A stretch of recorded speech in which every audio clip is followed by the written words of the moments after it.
So finally bio का paper हो गया खत्म। जैसा कि मैंने बताया था पेपर इजी आएगा, थोड़ा बहुत लेंदी आएगा। एग्जैक्टली पेपर वैसा ही आया। और ऐसा मैं नहीं कह रहा हूँ, ऐसा तुम सब अपने कमेंट्स और अपने रिव्यूज और अपने मैसेजेस के थ्रू ही कह रहे हो। हाँ, इंस्टाग्राम पे भी बच्चों के मैसेज आते हैं। तो अभी अगला पेपर है हमारा हिंदी का, ठीक है।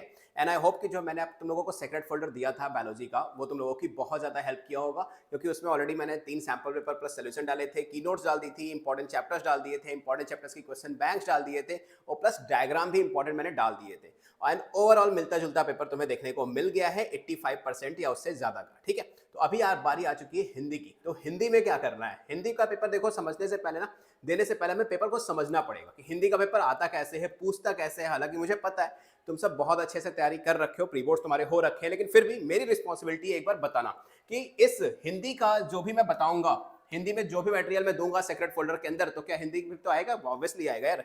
तो बस उतना ही करके जाना और तुम्हारे 80% तक आराम से आ जाएंगे हिंदी के अंदर भी, क्योंकि इसमें भी तुम्हें मैं सैंपल पेपर वगैरह सब कुछ देने वाला हूं। तो सबसे पहले मैं तुम्हें एक चीज बता दूं, हमारा जो पूरा का पूरा पेपर होता है ना हिंदी का, ये सबसे अच्छी बात यह है कि ये पूरा 3 घंटे का होता है, ठीक है। और जरूरी नहीं है कि सारे बच्चों के लैंग्वेज पेपर हिंदी के ही हों।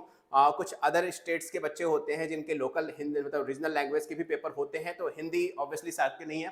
तो 3 घंटे का पेपर होता है। 3 घंटे का पेपर टोटल होता है 80 मार्क्स का, जिसमें से सेक्शन ए जो होता है ये 40 मार्क्स का होता है, और सेक्शन बी जो होता है ये भी होता है आपका 40 मार्क्स का। तो सबसे पहले बात कर लेते हैं सेक्शन ए में क्या क्या आता है। तो सेक्शन ए में देखो, तुम्हें सबसे पहला क्वेश्चन जो देखने को मिल जाएगा वो मिल जाता है तुम्हें निबंध देखने को। क्या मिल जाएगा? निबंध। यस, पहला क्वेश्चन क्या मिलेगा? निबंध, यानी ऐसे लिखने को। अब ये ऐसे जो तुम्हारा है ना, ये अप्रोक्सीमेटली आता है 15 मार्क्स का। 15 मार्क्स का आता है, तो मान के चलो कि 250 वर्ड्स तुम्हें यहाँ पर लिखने पड़ते हैं। 250 वर्ड्स का सिंपल सा मतलब है कि 2 से 3 पेजेस। यस, 2 से 3 पेजेस तुम्हें इसको लिखना है। देखो मैंने पूरा पूरा पेपर लिया है, एनालिसिस किया है, तब तुम्हें बता रहा हूँ, तो ध्यान से समझना मेरी बात को। इसके बाद क्वेश्चन नंबर 2 आता है पत्र लेखन, यानी एग्जैक्टली समझ लो कि लेटर राइटिंग करनी है। लेटर राइटिंग यहाँ पे 2 तरह की पूछी जाती है, औपचारिक और अनौपचारिक। तुम्हें दोनों में से कोई एक ही प्रिपेयर करना है, ठीक है, दोनों में से कोई एक। ऐसे यहाँ पे 5 ऐसे का ऑप्शन होता है, पांचों में से कोई एक ही ऐसे तुम्हें लिखना होता है, तो मेक श्योर अच्छा खासा लिख देना, लगभग 2 से 3 पेजेस का। लेटर जो होगा ये औपचारिक और अनौपचारिक, मतलब ऑफिशियल और अनऑफिशियल, फॉर्मल और ऑफिशियल, ये 2 तरह के होते हैं। तो यहाँ पर तुम्हें एक लिखना होगा, कोई भी एक टाइप का ही लिखना है, वो चूज कर लेना। और मान के चलना कि 1 पेज या फिर कह लो कि 1.5 पेज का तुम्हें पूरा का पूरा ये लेटर लिखना होता है, ठीक है। लेटर की कोशिश करना कि नए पेज से स्टार्ट करना, ताकि पूरा का पूरा लेटर जो हो वो तुम्हें एग्जैक्टली एक पेज पर आ जाए। क्वेश्चन नंबर 3, यहां पर तुम्हें अनसीन पैसेज यानी गद्यांश देखने को मिल जाएगा। और ये गद्यांश वाला जो क्वेश्चन है ना, ये आता है 10 मार्क्स का। अच्छा, ये लेटर राइटिंग 7 मार्क्स की आती है, ठीक है। गद्यांश जो है वो 10 मार्क्स का आएगा, और इसमें बेसिकली उसको रीड करना है, उसके अकॉर्डिंग क्वेश्चंस लिखने हैं, हो जाता है। इसके बाद आता है क्वेश्चन नंबर 4, जो कि एमसीक्यूज के फॉर्मेट में रहता है और सबसे इजी है, बहुत ज्यादा टफ नहीं है। बहुत सारे बच्चे 2-2, 3-3 पेज लर्न कर रहे हैं, लेकिन कोई फायदा नहीं इसका। आराम से समझो, इसमें तुमसे अपोजिट यानी विलोम, सिनोनिम्स, नाउन संज्ञा, एडजेक्टिव विशेषण या करेक्शन करने को, या फिर मुहावरे, वाच्य और वाक्य, ये सारी चीजें पूछते हैं एक सिंगल क्वेश्चन के अंदर। और ये तुम्हारा पूरा का पूरा एमसीक्यूज आता है 8 मार्क्स का, ठीक है। 8 मार्क्स के मतलब टोटल 8 एमसीक्यूज यहां पर होंगे, और सारे तुम्हें करने होते हैं। तो ये था हमारा सेक्शन ए, ऑलरेडी तुम्हें समझ में आ गया होगा। टोटल 40 मार्क्स तुम यहां से गेन कर लोगे, ठीक है। अब आते हैं सेक्शन बी में, जो कि सबसे टफ है, क्योंकि सेक्शन बी समझना थोड़ा सा मुश्किल है। ध्यान से समझना इस चीज को कि सेक्शन बी जो है ना, इस सेक्शन बी में टोटल तुम्हारे पास 6 ऑप्शन मिलेंगे। हालांकि मैं पहले बता दूं कि सेक्शन बी में टोटल 12 क्वेश्चन होते हैं, पर किसी भी एक स्टूडेंट के पास इस 12 में से भी सिर्फ 6 ऑप्शन रहते हैं, और इस 6 में से तुम्हें करने सिर्फ 4 होते हैं। तो ऐसा मत समझना कि 12 क्वेश्चन है और 12 में से 6 करने हैं। कैसे मैं ये कह रहा हूं समझाता हूं। जितने भी स्कूल हैं आईसीएससी के, उसमें 2 बुक्स चलती है, ठीक है। ओवरऑल आईसीएससी में हिंदी की 4 बुक्स हैं। कौन कौन सी? पहली है साहित्य संचय, साहित्य सागर और नया रास्ता, और एक है एकांकी संचय। टोटल ये 4 बुक्स हैं, और हर स्कूल में मैक्सिमम 2 बुक ही चलती है।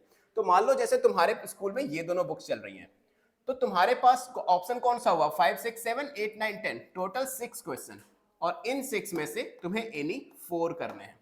इनकेस मान लो तुम्हारी बुक स्कूल में नया रास्ता और साहित्य सागर चलती है, तो 3-3, 6 क्वेश्चंस मिलेंगे, कोई भी 4 करने हैं। तो याद रखना, सेक्शन बी में टोटल 6 क्वेश्चन तुम्हारे लिए होंगे, और टोटल के मतलब 6 में से तुम्हें सिर्फ 4 ही करने होते हैं, ठीक है। यहां तक चीजें क्लियर है? आगे बढ़ते हैं और इस चीज को समझते हैं थोड़ा सा। यहां पर डायरेक्टली तुमसे क्वेश्चन आंसर रहते हैं, तो 10 मार्क्स का ये रहता है, 10 मार्क्स का ये, 10 मार्क्स का ये और 10 मार्क्स का ये। मतलब ऐसा नहीं कि 10 मार्क्स का है, हर एक क्वेश्चन से ये है क्वेश्चन नंबर, मान लो फॉर एग्जांपल ऐसा समझ लो कि हाँ क्वेश्चन नंबर 5 है, 5 भी तुम्हारा 10 मार्क्स का होगा, 6 भी 10 मार्क्स का होगा, 7 भी 10 मार्क्स का होगा, सारे क्वेश्चन 10 मार्क्स के होते हैं और इन 10 में से कोई 4 करने होते हैं। तो याद रखना अपनी बुक्स के अकॉर्डिंग प्रेफर करना। क्वेश्चंस का नंबर बिल्कुल सेम मिलने वाला है, साहित्य सागर है तो 5 6 7 8 9 10 ऐसे मिलेगा, मतलब ये क्वेश्चन नंबर बिल्कुल सेम इसी पोजीशन पे आपके क्वेश्चंस पूछे जाएंगे, ठीक है। अब प्रॉब्लम ये आती है ना इस तरह क्वेश्चन में कि सर कितने मार्क्स का क्वेश्चन हो तो कितनी लाइंस में आंसर लिखना चाहिए, ठीक है। तो इसका एक सिंपल सा आइडिया मैं बताता हूं तुम्हें, सिंपल सा आइडिया बताता हूं, चलो पहले इसी में समझ लेते हैं कि अगर तुम्हारा जो क्वेश्चन है वो 2 to 3 मार्क्स का है, 2 to 3 मार्क्स का है, तो याद रखना तुम्हें जो आंसर राइटिंग लिखनी होगी वो 4 to 6 लाइन में लिखनी होगी, 4 to 6 लाइंस में आंसर लिखना होगा, ठीक है। तो ये एक रेशियो है कि 2 से 3 नंबर का क्वेश्चन है तो 4 से 6 लाइन में अपना आंसर लिख देना। तो लेकिन क्या सर आप सिर्फ यही सब बताने आए हो, सेक्रेट फोल्डर नहीं दोगे क्या इस बार? अरे यार ऐसा हो सकता है, तुम लोगों के लिए सेक्रेट फोल्डर ऑलरेडी तैयार हो चुका है, ठीक है। क्या है इस सेक्रेट फोल्डर में? सेक्रेट फोल्डर में क्या क्या मिलेगा हिंदी के सेक्रेट फोल्डर में?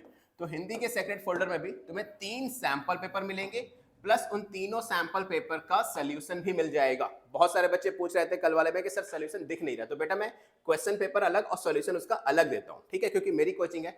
अगर मैं सेम टाइम पे क्वेश्चन आंसर दोनों दे दूंगा ना तो मैं टेस्ट लूंगा कैसे स्टूडेंट्स का, तो मुझे खुद भी टेस्ट लेना रहता है कोचिंग में, तो उसी वजह से हमारा क्वेश्चन पेपर अलग प्रिंट होता है और आंसर उसके अलग प्रिंट होते हैं, ठीक है।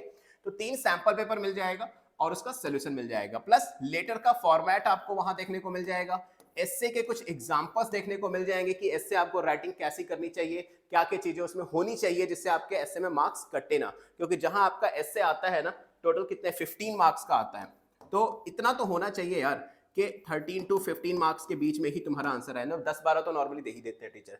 इसके अलावा अगर तुम्हें कुछ और मटेरियल चाहिए तो तुम इसी वीडियो के नीचे कमेंट कर सकते हो, इसी वीडियो के नीचे कमेंट कर देना, जिस स्टडी मटेरियल की रिक्वायरमेंट के सबसे ज्यादा कमेंट्स आएंगे मैं वो वीडियो यहाँ पर पोस्ट कर दूंगा, ठीक है। अब बारी आती है भाई ये सेक्रेट फोल्डर आपको मिलेगा कैसे? तो सिंपल तुम्हें कुछ नहीं करना है, सिर्फ और सिर्फ मेरा इंस्टाग्राम पे आ जाना है। मेरा इंस्टाग्राम अकाउंट है SURYA0315। जो बच्चे ऑलरेडी अदर सब्जेक्ट्स का सेक्रेट फोल्डर ले चुके हैं उन्हें तो ऑलरेडी पता ही होगा, तो मेरे इंस्टाग्राम पे आ जाना, यहाँ से मुझे फॉलो कर लेना और फॉलो करके सिंपल मैसेज कर देना और मैसेज में लिख देना सेक्रेट फोल्डर, ठीक है। 1 से 2 घंटे के अंदर तुम्हारे पास सेक्रेट फोल्डर आ जाएगा। याद रखना कभी भी कर दो, आज कल परसों कभी भी, एग्जाम के मॉर्निंग में भी करोगे ना तो भी तुम्हें सेक्रेट फोल्डर मिलेगा, ठीक है। और सबसे अच्छी चीज कि ये पूरा का पूरा secret folder free of cost है, एक सिंगल रुपीस भी इसका चार्ज नहीं है। और ये रहे कुछ सैंपल पेपर्स जो तुम्हें देखने को मिल जाएंगे हिंदी के, इसी तरह के पेपर्स प्रिंटेड तुम्हें वहां पर देखने को मिल जाएंगे, ठीक है। तो मेक श्योर 3 सैंपल पेपर और प्लस इसका सोल्यूशन भी वहां पर मिल जाएगा, और तुम्हें ऑलरेडी वहां पे जो लेटर का फॉर्मेट, एसे के एग्जांपल्स और अदर कोई चीज तुम्हें चाहिए हो तो कमेंट करना, वो कल मैं डाल दूंगा, ठीक है। तो कुछ नहीं करना, सिर्फ मेरे इंस्टाग्राम पे जाओ, इंस्टाग्राम पर जाकर मुझे डीएम कर दो, SUR लिंक मैंने डिस्क्रिप्शन बॉक्स में भी दे दिया, ठीक है। डीएम कर दो सेक्रेट फोल्डर, इतना कर दोगे तुम्हें मैसेज चला जाएगा। तो मैं सूर्य प्रकाश मिलूंगा आप लोगों से नेक्स्ट वीडियो में आईसीएससी और आईसीएस की लेटेस्ट एंड ऑथेंटिक अपडेट के साथ, और तब तक के लिए good luck and go and follow me on Instagram और डीएम कर दो जल्दी से। Good luck.